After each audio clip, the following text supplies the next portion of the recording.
All right, welcome back for another deep dive. You know how this works, right? You send us the research that's got you thinking, and we dive in. And this time, you've given us a real humdinger, Yeah, I'd say so. this paper. Scaling Laws in Scientific Discovery with AI and Robot Scientists.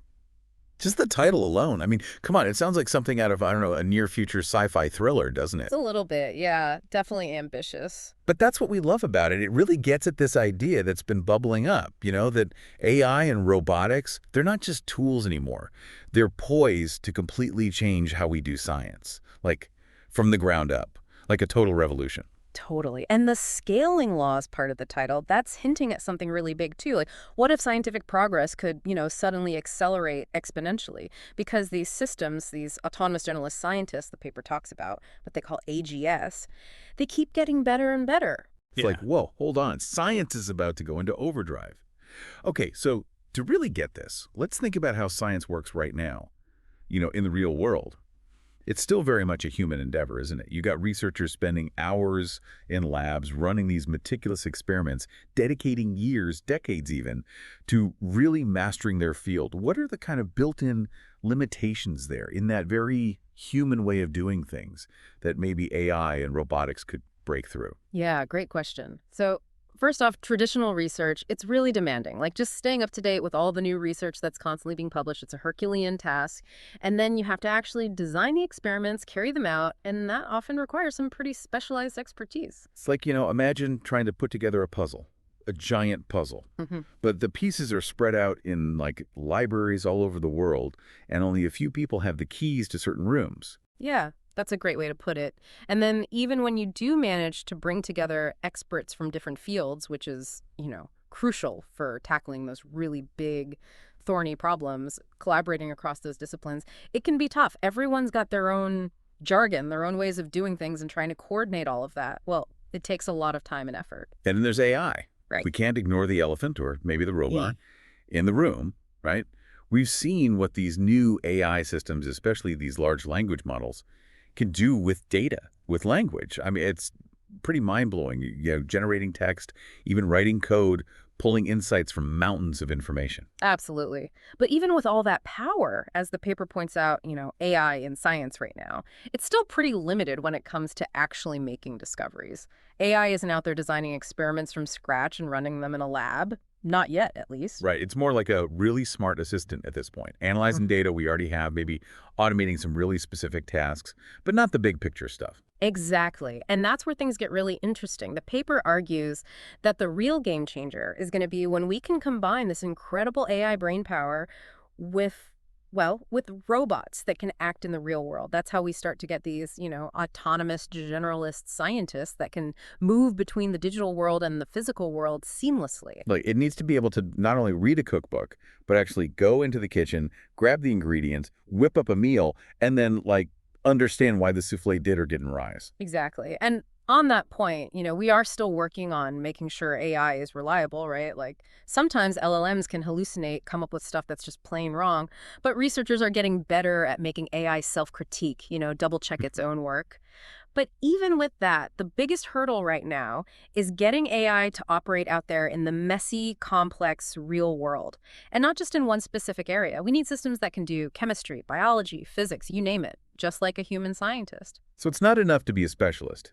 It has to be a true generalist, comfortable in any scientific environment. Right. And that's why all the advances in general purpose robotics are so important. Like, we're starting to see robots that can do way more than just one thing. They're getting more adaptable, more dexterous, able to handle all sorts of physical tasks.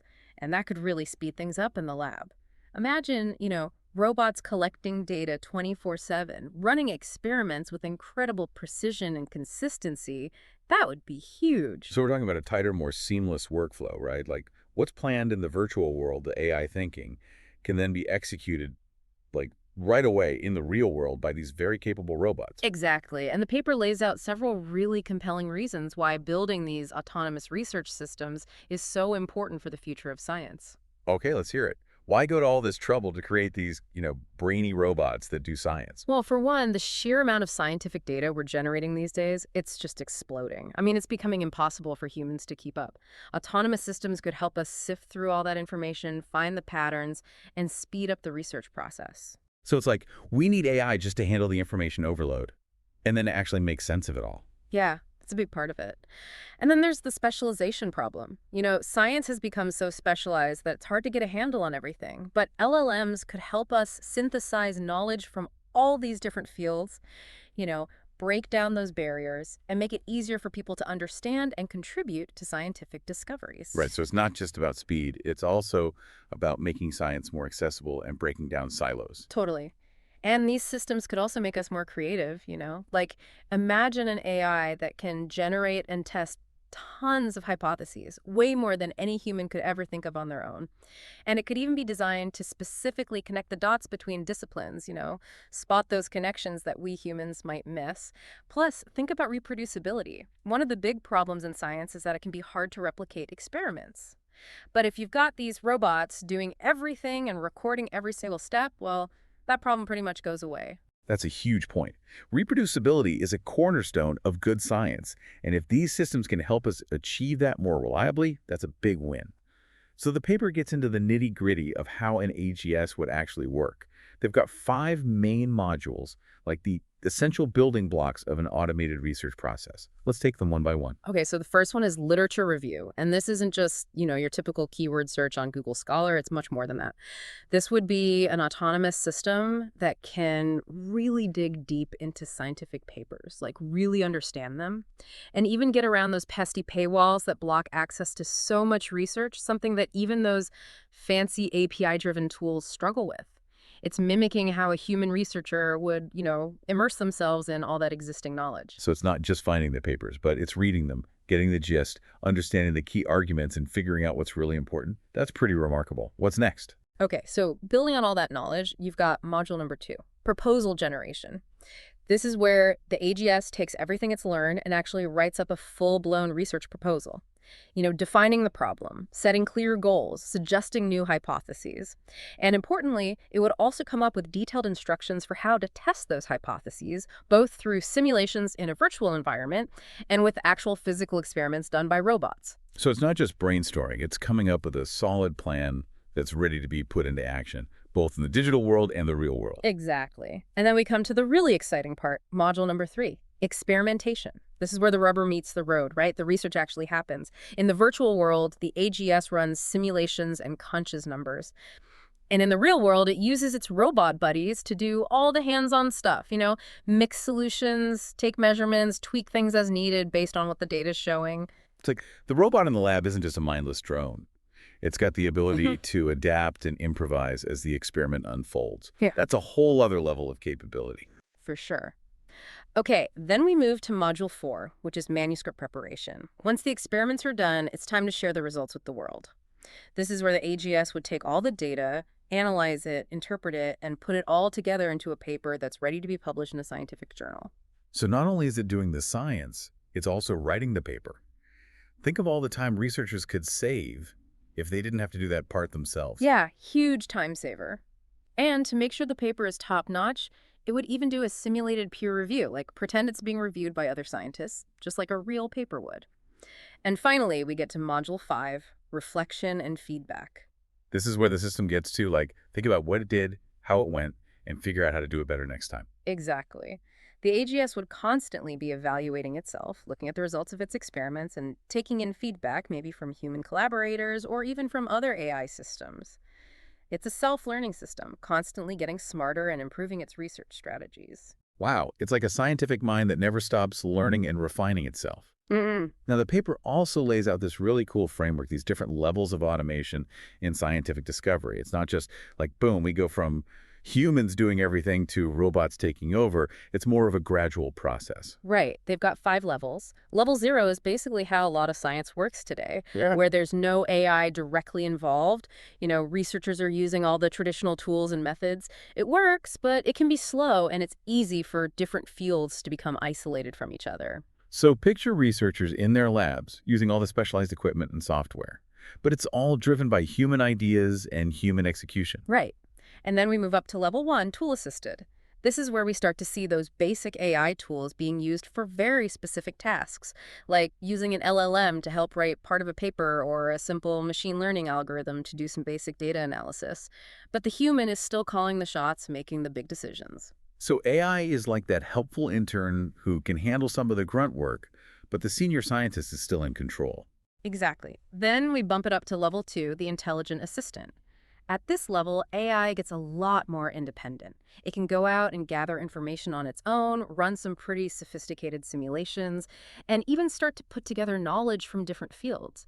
Like, there are systems like OpenDevin and Deep Research that are already doing this kind of stuff, but they still need a human to tell them what to focus on and to make sense of the results. So AI is taking on more of the heavy lifting, but there's Yeah. still that human expert in the loop, guiding things and making sure it's all on the right track. Yep. Okay, now we get to level 3, the collaborative partner. This is where it gets really interesting. This is where we start to see AI systems, often working together with those advanced robots we were talking about, becoming true partners with human scientists. Like, they can handle those really complex, multidisciplinary tasks, doing things that require a lot of precision and finesse, like manipulating tiny things in a biology lab or building intricate structures in engineering. And they do it in a way that really complements the human researchers, each bringing their own strengths to the table. So it's like a true team effort, with humans and AI working side by side, each doing what they do best. Exactly. And then we get to level 4, the autonomous researcher. This is where things start to feel almost, I don't know, science fiction-y. At this level, AI is basically running the show. It can design and conduct its own research in both virtual and real-world settings, pulling in information from all over the place, and even coming up with new ideas and insights. The paper mentions these things called AGIR, Artificial General Intelligence Robots, as a potential example. And while they might still benefit from a little bit of human guidance now and then, they're pretty much calling the shots. It's like the AI is becoming a real scientific colleague, someone you can bounce ideas off of and who can come up with their own research questions to explore. Right. And then finally we have level 5, the pioneer. This is the really far out stuff, the long-term vision of AI systems called ASI in the paper, artificial superintelligence robots that are so advanced they blow human capabilities out of the water. They can do it all on their own without any human intervention, and who knows what kind of amazing breakthroughs they'll come up with. Like the paper says, this is a long way off, and there's still a lot we don't know about how to get there. It's a little dizzying to even think about, right? Yeah. But the fact that we're even starting to imagine these possibilities is pretty incredible. Okay, so to actually get from where we are now to those higher levels, we need a plan. And the paper lays out a roadmap, a step-by-step guide for building these autonomous research systems. And they start with, you guessed it, literature review. Because even the smartest AI needs to be able to learn from what's already out there right now. For sure. And the paper really digs into how AI can transform that whole process. Like, think about how we do literature review now. It can be really time-consuming, and you constantly run into those paywalls. The paper talks about how some current methods, using structured databases and APIs, they just can't keep up. There are delays in indexing new research, and a lot of journals don't even have APIs, so you're locked out. Right. So you might miss out on the latest findings, and even if you find the papers you need, sometimes you just can't get to them. It's frustrating. It is. But the paper highlights these new things called OS agents, short for operating system agents.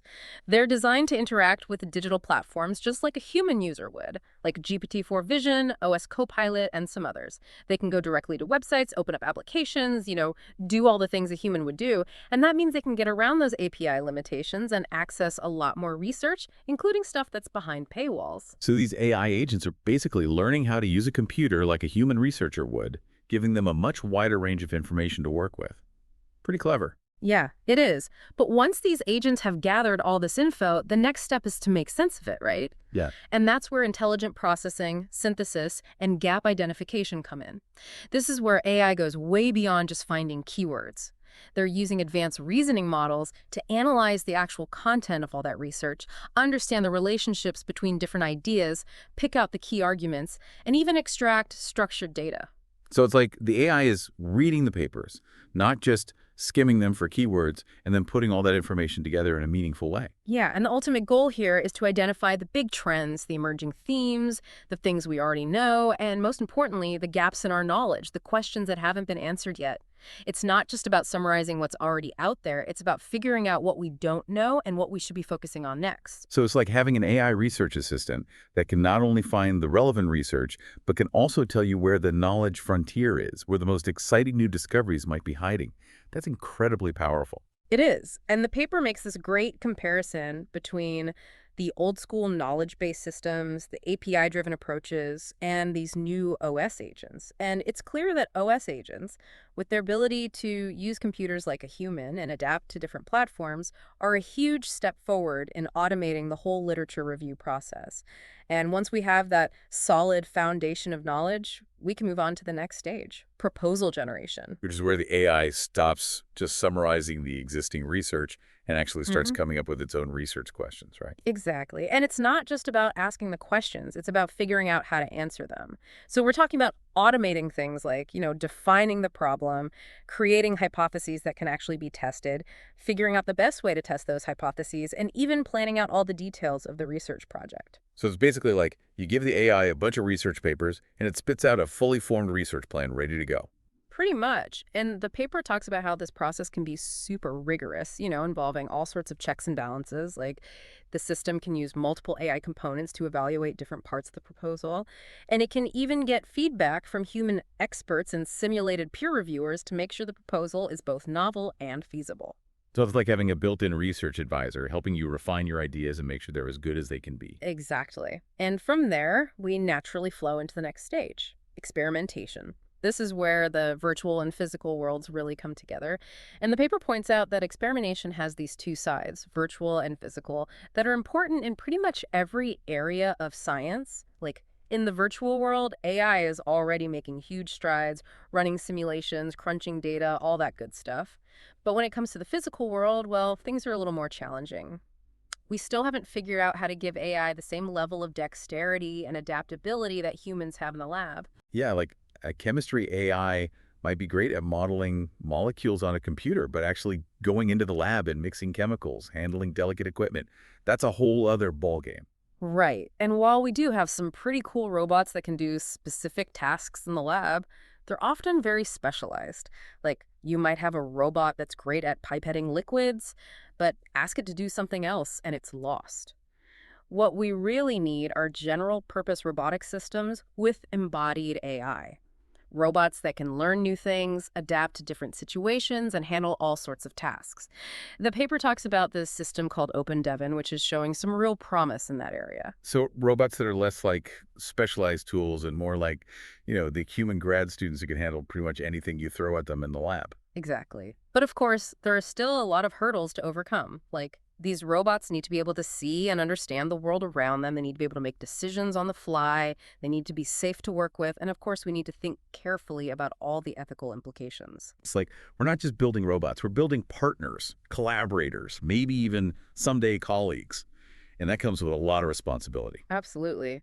But the paper lays out a really interesting framework for how we can bring together all the pieces to make this work. It's about integrating the brains of AI with the brawn of robots in a way that's safe, ethical, and really productive. So it's about more than just building cool robots. It's about creating a whole new ecosystem for scientific discovery, where humans and AI work together in a way that amplifies both of our strengths. Yeah. That's an exciting vision. It is. And the next step in this roadmap, after all the experiments have been done, is manuscript preparation automation. This is all about using AI to take all that raw data and turn it into a polished scientific paper that's ready for prime time. And this could be a huge help for researchers, freeing up their time so they can focus on the big picture stuff. Like right now, writing a paper can feel like a chore, a necessary evil. But what if it could be more streamlined, more efficient, and even, dare I say, more enjoyable? Yeah, totally. And the framework outlined in the paper is super detailed. It talks about automated manuscript drafting, where AI takes the lead in writing up the results, doing all the stats, creating visuals, and summarizing the key findings. And then there's diversified content integration. You know how in scientific papers you've got figures, tables, graphs, videos, sometimes even animations? Well, AI can handle all of that. pulling it all together and making it look super professional. And let's not forget about references, because those can be a real pain to manage. So there's citation coordination, where AI basically becomes your personal reference librarian, making sure all your citations are formatted correctly and your bibliography is up to snuff. And then there's documentation support, where AI can actually help you write the different sections of the paper, the introduction, the methods, the results, the discussion. It can even help with those complicated mathematical formulas that always seem to mess up the formatting. Yeah, it's like having a super-powered research assistant who's also an expert in technical writing and formatting. But the paper doesn't stop there. It also talks about peer review simulation, which is really important for making sure the research is high quality. Because even AI needs a second opinion, right? Exactly. So the system has these internal review mechanisms where the AI basically critiques itself, and it can also get feedback from other AI agents. And then there's external peer review, where it can actually be reviewed by human experts, just like a regular paper. And once the paper is ready to go, there's the finalization and submission phase, where AI handles all the formatting and submission requirements for different journals. It's really trying to automate the entire publishing process. Wow, so it's not just about doing the research, it's about sharing it with the world in a way that's efficient, rigorous, and, hopefully stress-free for the researchers. And then we come to the last piece of the puzzle, reflection and feedback. This is where the whole cycle comes back around, and the system gets to learn from its experiences. Yep. This is where we have internal reflection, where the different parts of the AGS are constantly checking in with each other, analyzing their performance, and figuring out how to improve. And it also involves external insights, where it gets feedback from human supervisors and from those simulated peer reviews, constantly learning and refining its approach to research. So it's not just a static system, it's a dynamic, evolving entity that's always getting better. Yeah. And the paper points out that this is where things can get a little tricky. Finding that sweet spot between giving the AI enough autonomy to do its thing and still having enough human oversight to make sure it's all going in the right direction. Right. It's about finding that right balance. And the paper then goes on to discuss some big open questions, the things we still need to figure out as we move forward with this whole autonomous research thing. And the first one that really grabbed my attention was, how do we handle all the publications that are going to be coming out of these AI and robot scientists? That's a great question. Like, if AI is writing papers, who gets the credit? How do we make sure the research is legit? And where do these papers even go? Right. And the paper proposes creating this new thing called AI X4 which would be like a preprint server specifically for AI and robot-generated research. And the idea is that it would have its own special peer review process, maybe involving both human experts and other AI systems, to make sure the research is up to snuff. And they'd even have these open APIs so anyone could see what's going on and help evaluate the research. It's pretty wild. It's like we're creating a whole new branch of science, one that's specifically for AI. That's pretty mind-blowing. Right. But like the paper says, figuring out authorship and making sure we have fair and unbiased ways to evaluate this kind of research, those are big challenges we need to tackle. Well, absolutely. And the next big question the paper raises is about the robots themselves. Like, do they really need to be humanoid robots? When we think of robots in the lab, we often picture something that looks kind of human with arms and legs and a head. Yeah, like a little metal scientist running around the lab. Exactly. But the paper points out that humanoid designs might not be necessary or even the best choice for every situation. Like, sometimes a specialized robot that's really good at one specific task might be more efficient. Or maybe you need a robot that can handle really extreme environments like outer space or the deep sea. And those robots probably wouldn't look very human. So it's really about designing the right robot for the job, just like you would design any other tool, right? Right. And the last big question they discuss is about independent scientific inquiry in extreme environments. This is where things get really exciting. Like, imagine sending AI-powered robots to explore other planets or the deepest parts of the ocean, places where it's too dangerous or difficult for humans to go. It's like the ultimate scientific adventure. It is. And these robots wouldn't just be collecting data. They'd be making decisions, running experiments, maybe even coming up with their own research questions based on what they're finding. The paper even talks about creating these interconnected networks of robot scientists spread out across different planets or different parts of the ocean, all working together to expand our understanding of the universe. Wow, that's a truly mind-expanding vision. But of course, there are a lot of challenges, like making sure these robots are safe for the environments they're exploring and that they can operate reliably for long periods without human intervention. For sure. And to wrap things up, the paper has an impact statement that really emphasizes how important this whole framework is for the future of science. So what's the takeaway? Why should we care about all this? Well, the paper argues that having this clear, structured way to think about autonomous scientific systems is going to be crucial for moving this whole field forward. It's going to help researchers from different disciplines talk to each other. It's going to help us develop better tools and technologies, and it's going to help us figure out how to deal with all of the ethical issues that come along with this kind of work. Because the ethics of AI and robotics are super important. We have to make sure these systems are being developed and used responsibly. Absolutely. And finally, the paper has a conclusion that brings it all together. It basically says that this whole idea of autonomous generalist scientists, it's not just a pipe dream.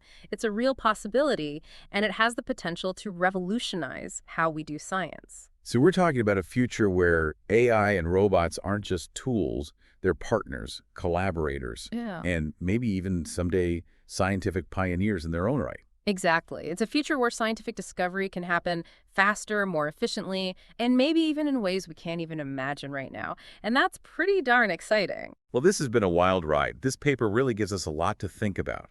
I mean, the idea of AI and robots becoming scientists, it might sound like science fiction, but the paper lays out a pretty compelling case for how it could actually work. And the potential benefits are just enormous. Absolutely. Like we were talking about, what if these systems could help us solve those scientific mysteries that have been stumping us for centuries?